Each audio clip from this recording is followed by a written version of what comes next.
สิมาเบิ่งอีกจุดหนึ่งเนาะที่ว่าความแปลกก็คือหินนี่เป็นหล่องเนาะแต่ว่า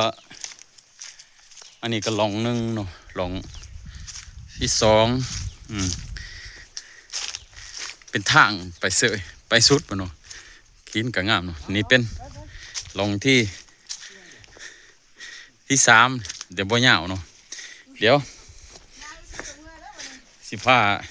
ไปเบิ่งอีกหล่องที่สามหรือหล่องที่สี่บ่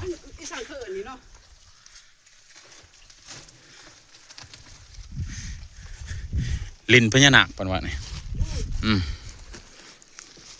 แล้วก็เป็นหล่องพุ่นเนาะ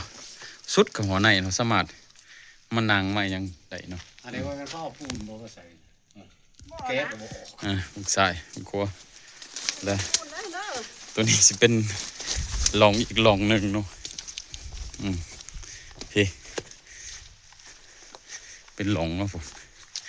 ก็หล่องแล้วนี่ก็อาจบางก็ใหม่เนาะก็สุดไปเลยเนาะ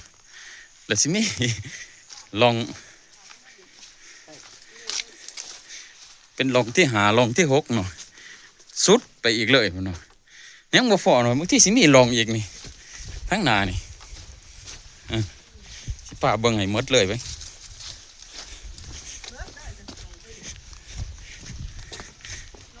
พอดีเป็น7หล่องดีๆเนาะ